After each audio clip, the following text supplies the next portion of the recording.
다음 세 번째 강동환 연구사님 말씀 해주시겠습니다. 반갑습니다. 오랜만에 보고 싶었는데도 못 봤던 그런 그 친구 연구사들도 오늘 이 자리에서 봐서 더 좋은데요. 우리 연구직들에 있어서는 이 자리가 경사스러운 자리가 아닌가 생각합니다. 저는 연구직 공무원이 무척 하고 싶었었습니다.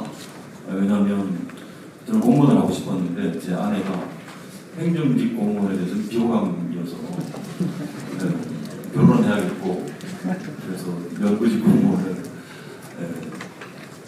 열심히 시험 준비해서 20년 전에 합격을 했었습니다.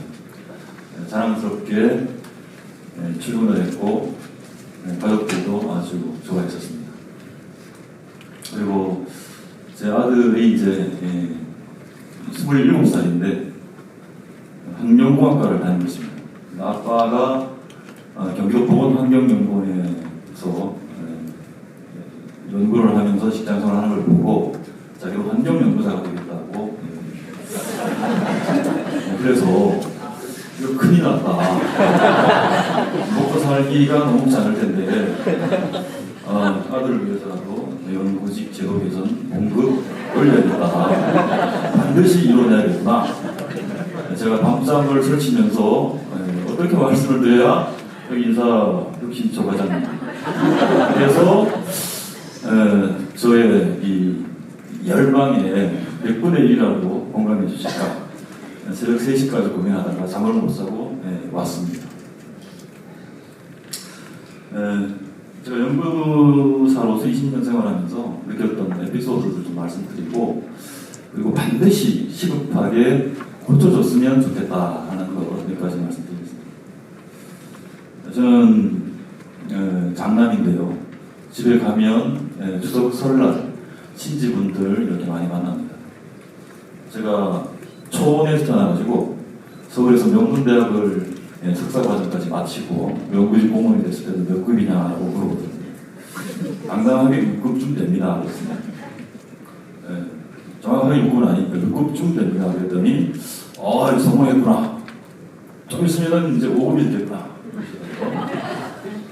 그래서 10년이 지나고 또 15년, 한 20년 지났는데 몇 급이냐? 아직도 6급쯤 됩니다. 참 물어보지 않았으면 좋았을 텐데. 매년마다 물어봅니다. 저 잘 때라고 물어보는 건데 저는 명절 증후군에 빠져 있습니다. 그러면서 이렇게 말합니다.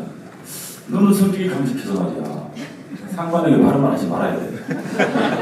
혹시 뇌물 같은 거에 한 푼을 하면 안 돼. 그럽니다. 그래서 그게 아니고 연구직은 구조적으로 다른 공무원입니다. 대한민국 1% 공무원이에요. 많이 배운 사람들이 가는 거고요. 행정직하고 다릅니다. 이해를 못합니다. 아니 공무원이 급수로 나오는 거지 무슨 연구직 대수야 이러면서 연구인의 눈으로 보기도 하고 연구직을 가지고 보기도 해요. 그래서 저는 친척들이 몇 급이냐라고 물어보지 않았으면 좋겠습니다. 왜 웃으시죠? 비슷한 경험 있으신가요? 그리고 두 번째 에피소드가 있습니다. 사실 6급도 아니죠. 6.5급 정도의 대우를 받고 있으니까 제가 거짓말을 해서 좀 뻥튀기를 하고 있죠. 뻥튀기. 그래서 너무 씁쓸합니다. 그래서 저는 연구를 좋아하는데 네이버 한자사전에 연구라는 것은 조사하고 생각하여 진리를 알아냄이라고 하거나 깊이 조사하여 밝힘이라고 합니다. 그렇다면 연구사는 네이버의 그 해석을 드리자면 조사하고 생각하여 진리를 알아내는 공무원 정도가 되겠죠. 매우 부상한 말이지 않습니까? 저는 이 말을 참 좋아합니다. 연구사는 말을 좋아합니다. 그래서 강조사 이렇게 부르면 대답을 안 합니다. 강연구사 그러면 아이고 선생님 하고 이렇게 반갑게 답변할 정도로 저는 연구사라는 이 명칭을 참 좋아합니다. 친한 동료 연구사가 있었는데요. 저랑 이제 술친구인데 연구사를 이렇게 표현, 연연하지 않고 구차하지 않고 선비처럼 일하자라고 하면서 이제 검토해요. 그렇게 말하는 놈이 5년 전쯤에 다른 직장으로 갔습니다. 그러면서 저보고 그럽니다. 저는 연구를 하고 있었는데 이제 나이가 점점 들어가니까 이 연구 지금 희망이 안 보인다. 그 연구했던 노하우 싸들고 튀어라! 튀어라! 이러는 겁니다. 그래서 제가 고민이 잠시 됐는데 즐겁도 없었고 티라는 용어가 선비가 할 짓은 아닌 것 같아가지고 그래서 이 자리에 계속 남아 있습니다. 아마 여기 계신 분들도 다들 저와 같은 고민을 해보실 것 같습니다. 그래서 저는 이제 방장은 설치면서 고민하고 어떤 얘기를 한 게 인사적 과장님 여기 계신데요. 발걸음을 오셨는데 마음을 움직일 수 있을까 고민을 했고요. 그래서 연구사 처우에 대한 것 3가지하고 연구관에 대한 것 1가지, 계급제에 대한 것 말씀드리고 싶습니다. 첫 번째는 연구사 급여 개선입니다. 구조적으로 기초지자체라든가 또 광역지자체 중에 일부는 진급을 할 수가 없는 그런 분들이 많습니다. 그래서 7급으로 시작해서 6.5급으로 이제 퇴직을 하게 되죠. 근데 반면 교사 같은 경우는 우리보다 낮은 8급으로 시작을 해서 4급 급여까지 무난하게 받고 퇴직을 하게 됩니다. 그래서 저는 이제 왜 이런 우리가 부당한 처우를 받아야 되는가? 그걸 해결할 수 있는 방법은 뭔가? 그래서 조문을 찾아봤습니다. 그랬더니 딱 있더라고요. 국가공무원법 제46조, 지방공무원법 44조. 이게 무슨 내용이냐면 보수 결정의 원칙, 경력직 공무원 간 보수 및 경력직 공무원과 특수경력직 공무원 간의 보수는 균형을 유지해야 한다. 이렇게 되어 있네요. 그러면 연구사는 7급으로 들어와서 6.5급 공급을 받고 퇴직해야 되고 교사는 8급으로 들어와서 4급까지 공급을 받는다. 그러면 이 균형이 안 맞는 거잖아요. 그래서 연구사의 공급을 교사 수준으로는 맞게 균형을 유지해 주는 게 필요하지 않겠느냐. 저는 이렇게 생각했습니다. 그런데 희한하게도 81년 연구직의 특수성을 보장해 주기 위해서 2계급 제도를 만들었는데 그때 당시에는 연구사의 공급이 7급부터 5.5급까지로 되어 있었거든요. 그런데 1990년도에 이 공급 체계가 한번 변화를 하게 됩니다. 변화를 하게 되면서 6급보다 낮은 6.5급으로 떨어졌거든요. 그래서 최소한 81년도 수준의 연구사 공급 체계를 만들어줘야 되지 않느냐. 그렇게 생각합니다. 두 번째는 승진 기회 불평등입니다.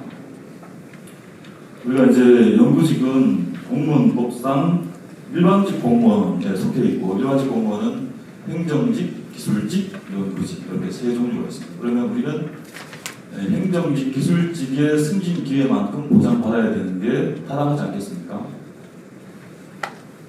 예를 들어서 30살에 어떤 사람은 연구사가 되고 어떤 사람은 행정 7급으로 공직을 시작했다고 치면 그래서 광역지자체에 발령을 받으면 연구사는 한 55살, 50대 중반쯤 돼야 이제 연구관으로 승진할 수 있는 자격이 좀 되는 것 같고 행정직은 40대 중반이면 사무관 직업을 하는 게 일반적인 통계입니다. 통계로.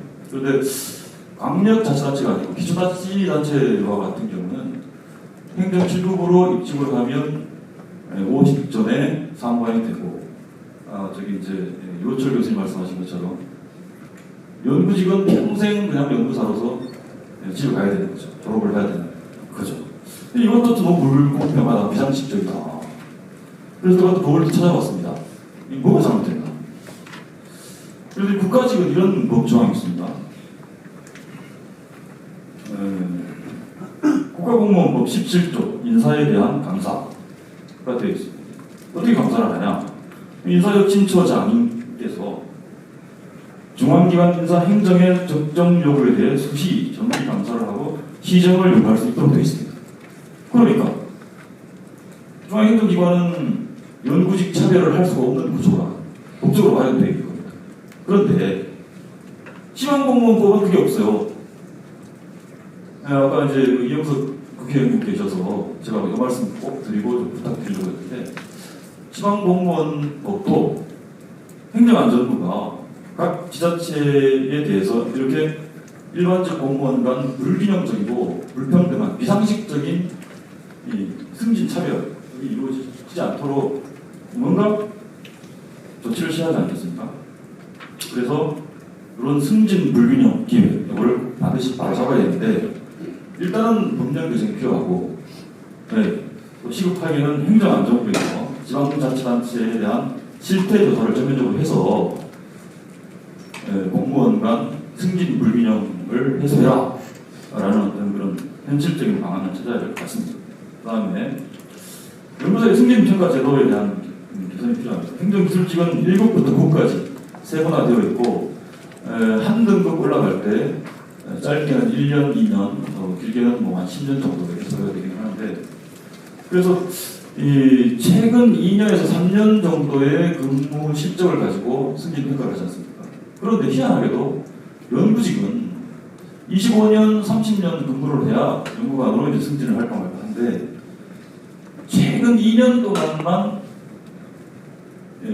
근무 실적을 가지고 평가를 하지 않습니다. 그래서 이거 무슨 초도 드릴기가 아니고 눈치 보다가 그러면 이제 내 경쟁자들이 어떻게 뛰고 있나 이렇게 관찰하고 있다가 막판 종이 울리면 한 2년 열심히 하는 거죠.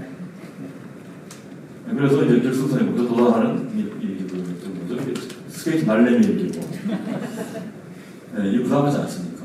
그래서 연구직의 승진평가 제도를 연구직에 맞도록 해야 된다. 일반직 1급부터 9까지 이 제도를 차용해서 연구직을 평가하는 것은 맞지 않다.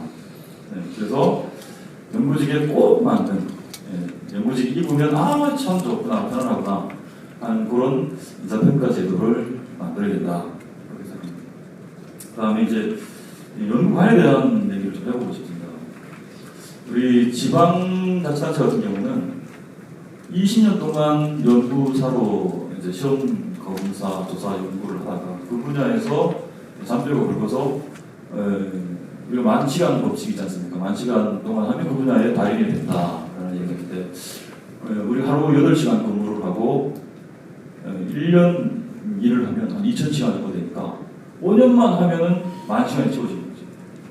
그러면 달인이 됐죠. 5년 근무를 하면 달인이 못하고 있어요.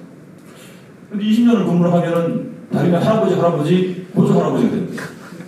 연구사는 달인의 명장들이 모여있는 그런 전문 집단인데, 승진을 하면 보직을 줘버리는 겁니다.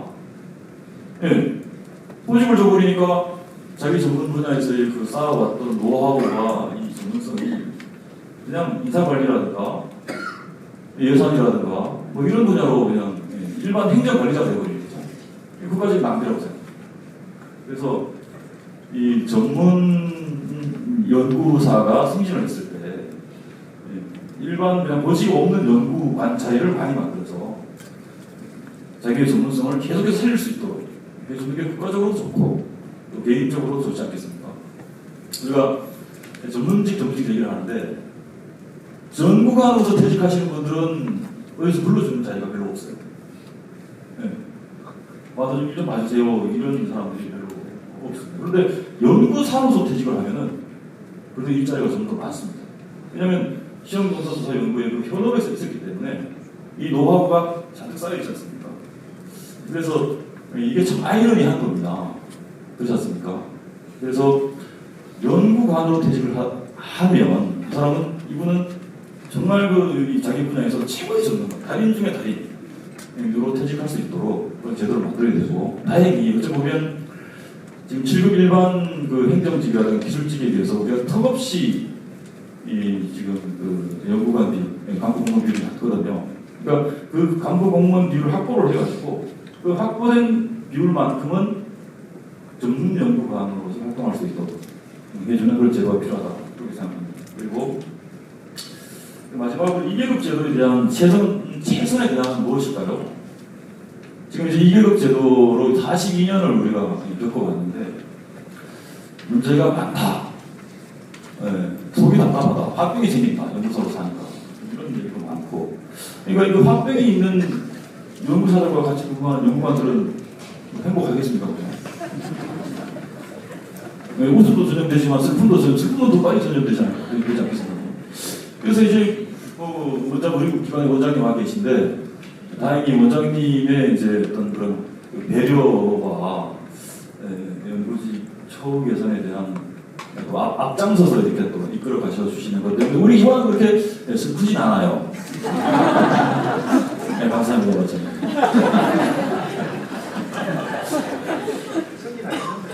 네, 저좀 이끌어 봐 주십시오. 근데 이제 저희가 단일 직급제를 했었는데 이 단일 직급제 그 기득권 또 국가직 지방직 차이가 있고 기관마다 또 차이가 있고 또 국가 예산이 또 증액되는 그런 또 문제가 있고 그래서 안타깝지만 시도하다가 20년 전에 시도하다가 잠시 보물창고에다 넣어놨었는데 지금은 현실적인 대안을 모르겠습니다. 3계급제나 4계급제에 대한 논의를 구체적이고 면밀하게 공부를 해야 될 거라는 거죠. 지금 그래서 3계급제는 연구사를 2개로 쪼개거나 연구관을 2개로 쪼개거나 이런 대안이 있을 거고 4계급제는 연구사를 2개, 연구관을 2개 이렇게 해서 4개로 만드는 그런 건데 지금 설문조사를 해보면 연구사들은 단일 직급제를 선호를 하고 연구관들은 현 관사 계급을 선호를 하고 그런데 4계급제에 대해서는 약간의 선호가 공집합으로 이렇게 겹치는 부분이 있는 것 같아요. 어쨌건 저는 이렇게 생각합니다.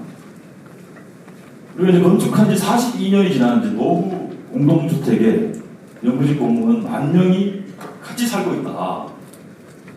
그래서 전면적인 재건축을 해야 될 때가 왔다. 이건 안전상의 큰 문제가 있기 때문에 전면적인 재건축을 해야 되는데 우리 재건축을 하면 주민 동의율 몇 퍼센트 이상 넘어야 되잖아요. 어떤 때는 4분의 3, 75%, 어떤 경우는 80%까지 동의율을 맞춰야 되는데 저는 한 80% 정도가 찬성할 수 있는 그런 좋은 안을 인사팀에서도 만들고 우리 관계 전문가분께서도 만들어서 그래서 현저하고 빨리 다수가 만족하는 그런 제도 개선이 되었으면 좋겠습니다. 그래서 저희 아들이 합격해가지고 가정을 꾸리는 데 차질이 없었습니다. 감사합니다.